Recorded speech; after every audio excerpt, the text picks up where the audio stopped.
Yo, what's going on, Dragon Ballers? Welcome back to another video. In today's discussion video, I want to talk to you guys about the anatomy of aggro in the Unison Warrior block format. When you're looking at aggro, it's just doing so well lately. I mean, even though, back a couple weeks ago, mid-range was doing very, very well, Soul Striker was winning a lot of events, Vegex has just always been there. It's won now 3 weeks in a row, which is kind of crazy, but Vegex has been a dominant force in the meta for 2 formats now, and this is not going to be like an aggro complaining video. This is not going to be anything of that nature. This is more so just going to be breaking down why aggro is so good in this game and in this format in general. When you look at aggro, or even different strategies in card games in general, like control, mid-range, aggro, whatever you want to look at, there are going to be key universal elements that just apply to those things in that game, but there's also going to be like more contextual components that apply to aggro in this particular format. So I want to look at all those things today with you guys. If you guys are new here, definitely subscribe, hit that bell so you don't miss a video. If you want to help the channel out, you can go down in the description below. Lots of links there. Particularly today, check out the Patreon if you want to step your game up and start looking at the game in a more competitive light so you can start doing well at some events. That being said, let's just get started. So there was actually a very specific clip that I saw that made me, think of and want to do this video, and I'm gonna show you guys a few seconds and then here. You're just like, gotcha. Now I'm self-awakening. It's basically a draw two, free draw two. You take a life, and you're just going. It's just so unfair that this is free for them, because you just do everything on your turn, buy back usually a Supreme Kai of Time, a 10k combo with this, and take a life. It's just huge, and it helps you. It's like an aggro negate, and then when you need a negate, it's also a negate. So yeah, this card was so huge. In the mirror, it was. So a few things that he said there. First of all, shout out to Andrew Duvall, shout out to the guys at Team FOE. I saw this deck profile, and this is what kind of gave me the idea to do this video, right? So he called it like an aggro negate, said it was broken, that it was free. So sparking negates are nothing new to Dragon Ball Super, right? They've been around since set 5, so now we're like, double the amount of sets later. Sparking negates are still very, very relevant, still very powerful because of that ability to use them for free, take a life, do all those shenanigans, right? Power Burst is particularly good because in black you get to recycle a black 1-drop, and generally they print a lot of powerful black 1-drops like Dark Power, Black Mass Sand, and there are some that are like specific to certain archetypes like Dark Broly, for instance, right? But the thing there that he said was really interesting to me is that Power Burst in his deck, in Vegex, which is the deck he's playing, was a draw 2.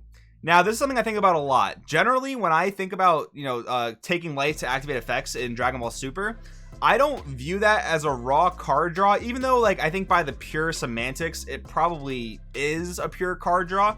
But your life in Dragon Ball Super is a finite resource, and 99.9% of the time your life going to 0 is how you're going to lose the game, right? So when you're pulling cards out of a finite resource pool like the life pool is, I don't necessarily view that as drawing a card, especially if you're playing mid-range or control. Sometimes it can honestly be more of a detriment than a benefactor, right? If you're playing yellow Gotenks, for instance, you have that option to take a life when you swing, but against any aggressive deck or even most mid-range decks, you're probably not going to do that. Why wouldn't you do it if it's just a free card draw? Well, you wouldn't do that because your opponent's going to give you that life relatively quickly, especially if they're playing an aggro deck. So why would you pull from that finite pool faster than need be, right? Especially if your deck's like more of a turn 4, turn 5 win turn. Now, what's interesting in aggro is now that rings way more true in the sense that it is like pure card draw. Pulling from your life pool is pure card draw in an aggro deck because you're looking to win the game on turn 2, turn 3, right? And if your opponent's playing either control or mid-range,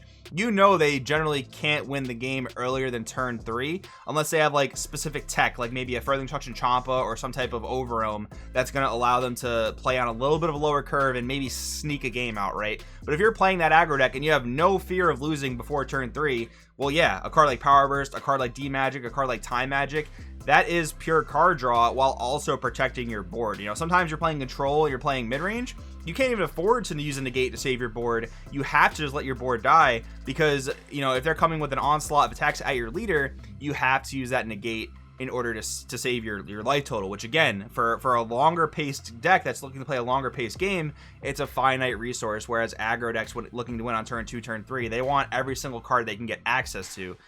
Which in my opinion, that's one of the main key elements of aggro. Your life, I guess technically you can look at it like this, it's less of a finite resource because on average you'll go through less of your life during a game unless you're up against like an aggro mirror, right? And then that's when aggro mirrors are weird because they can become more of like a mid-range mirror where you play a lot of board control and you are going to be a little more conservative with life you take for skills.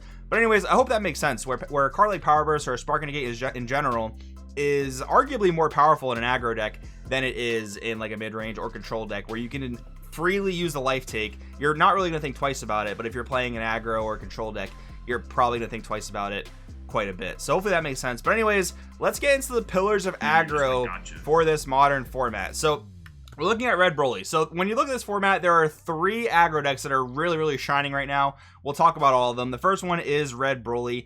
This deck is very scary, and I'm starting to really believe that if the 1-drop Astonishing Potential Tournament Pack promo wasn't so hard to get, this might be the deck that like overtakes the format for a few reasons. One of which, this deck does see a lot of success, but it's kind of tailored down. Again, I think it's because of that tournament pack, accessibility. It's kind of tough to get there. But with Draft Box 6, this deck got so much, support and so many cards that just lend to its strategy. Because before that, let's just say in pure set 11 format, Red Broly was a powerful deck, but it wasn't topping every single event, and it actually, I don't think, has won an event until just recently in, Draft Box 6 format. But what I'm saying is, Dark Power Black Mass Sand was a card that pretty heavily hindered Red Broly. Now, some people ask, why would that be? Because you're relying on swap, and that's a keyword skill. The number one thing is you couldn't play battle cards off your Planet Vampa, and you couldn't grab the Ba off your Astonishing Potential Broly unless, you wanted to pitch 2 cards, and obviously no one really wants to play a card that is going to trigger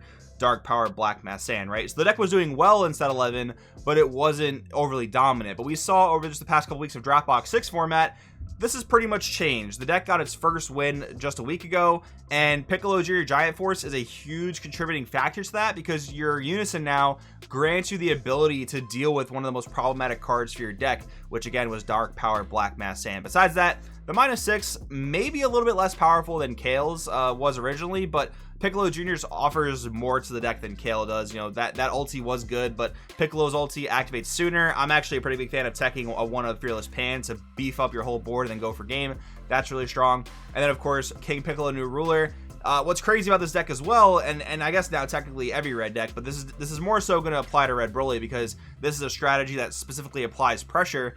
King Piccolo New Ruler is essentially a second overwhelm per turn for every red deck, but that's way more busted in a deck like Red Broly, where you just want to apply the maximum amount of pressure. In a mid-range red deck, you're probably not going to look to drop King Piccolo every single turn, especially if you're playing Jiren. That's turn 3 Unison, whereas King Piccolo, or Piccolo Jr. rather, is a turn 1 Unison, which could allow you to potentially play King Piccolo as early as turn 2, right? If that kind of makes sense there. So just that kind of thing there, where you have basically 2 overwhelms per turn, whatever other overwhelm you're playing, Awakened Instincts, Bardock, SS3 Mana and Mission, those are great options there. And then SS4 Broly, it's a secret rare that's actually very difficult to remove.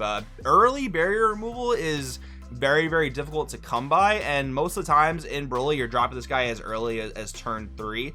But what's really interesting about Red Broly is that there are many games you don't get to drop your boss monster because you're winning on like turn 2, before your opponent's at the energy threshold, or before you're at the energy threshold, to where you can actually play your 6-drop and then go into your secret rare, right? So while the deck has an incredibly powerful secret rare, the deck has game-ending potential far earlier than that, which is honestly kind of crazy. So maybe I would say this is like the least scary aggro deck in this meta, for a few reasons, one of which being the TP is very hard to get, but also there are maybe more answers to this than the next deck we'll talk about, which is Reboot Gohan. Now, this is the best of 1 boogeyman here. This is the deck that everyone's scared of in best of 1, and there's a few reasons for that. Of course, if you're playing best of 1, you're only tied to your main deck, so you don't have the option to side deck certain answers to a strategy like this. But the other thing here, too, is that yellow is seeing very little play. The only yellow deck that's seeing a lot of play at the time of this format is Sin Shenron. So no one's really playing yellow Gotenks, no one's really playing Garlic Jr. That might change when the expansions come out,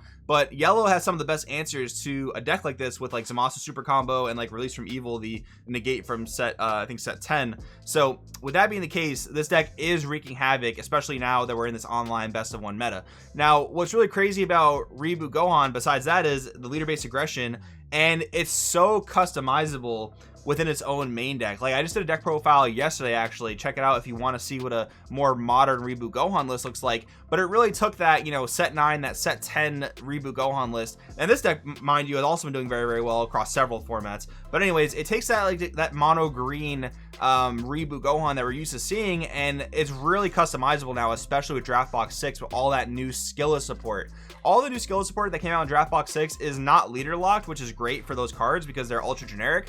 And what's really cool here is there's like a green blue deck that can abuse cards like, you know, Chilled, Greatest Pirate in the Cosmos. You can also use the new Great Saiyaman 2 from Draft Box 6. You know, playing a green blue variant allows you to play Senzu Bean, which is obviously amazing for an aggressive deck like this, and you just spam a bunch of bodies to the board. So before, you were more so just leaning on the leader's pressure and a few like 1-drop double strikers here and there, but now you have these huge bodies, these 3-drop 30Ks, these 2-drop 20Ks, just allowing you to drop more pressure. And of course, that's going to be great when it's backed up by a card like Feet Kamehameha, right? Huge triple strike, give it a 15k combo and critical, so if your opponent's forced to take it, they get no resources off of it. Obviously very strong.